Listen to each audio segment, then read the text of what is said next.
In this unit we're going to look at statistical notation, and we're going to use that notation to describe a data set. And so the first thing we need to do is go through some of the symbols we're going to be using, and you're just going to have to learn these. So first of all, let's imagine we've got a data set and we've got a whole load of numbers. So we've measured the activity of an enzyme in lots of different experiments, let's say. So each of those measurements can be described by x. So x can be thought of as, let's say, the variable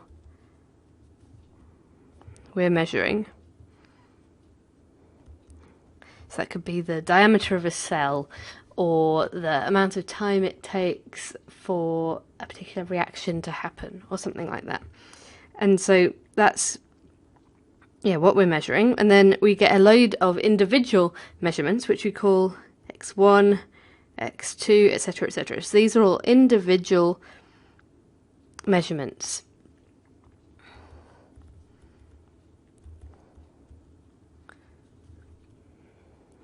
Individual experiments, if you like. Then n is the number of measurements we've got.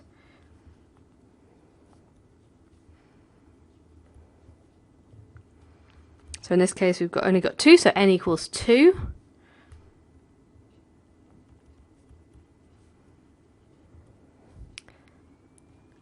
And so the total in this big pile of measurements, we can call that the data set. And that could be either a whole population or a sample, so just a few randomly selected examples from a whole population. And then here's an important one. This is a capital sigma, and that stands for sum. And I'll show you how to use that in a second. So that means we need to add up all the different, do something and add it up for all these different individual measurements. So let me show you an example. So let's imagine we've got this data set, and I'm going to put these curly brackets around my data set, all the different measurements I have. So we've got 10, 20, 30, 40, 50. Here's just 5 different measurements. So that means that n equals 5.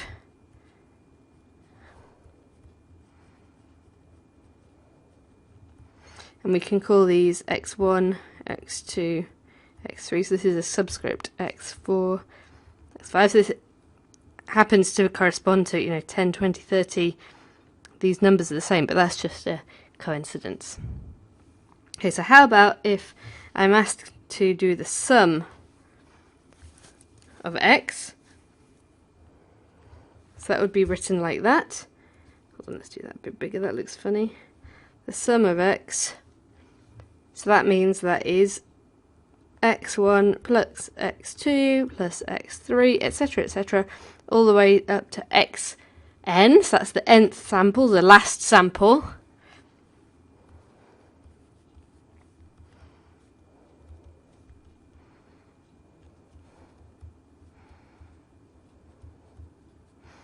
So add so it's plus plus plus, add them all up.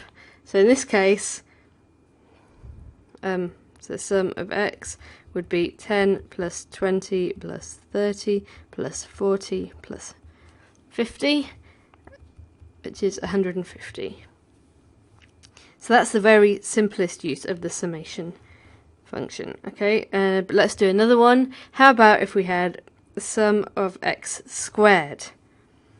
So that means we have to do something to this x before we add them all up. So this is x1 squared plus x2 squared plus etc., etc., all the way up to xn squared.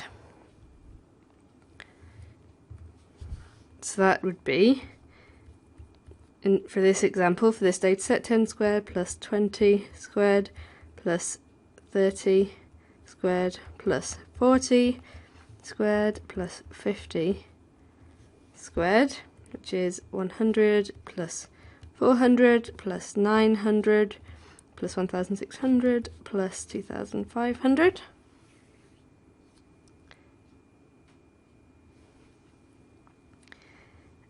And if we add those all together, that gives us 5,500. Now I'd like to point out, this is very important, that so the sum of x squared is not the same as the sum of x squared. So that would be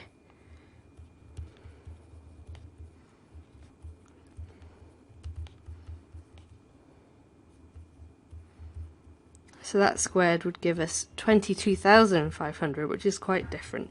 So you have to do this thing to each, in this case, square each individual x, and then you add up all those individual parts.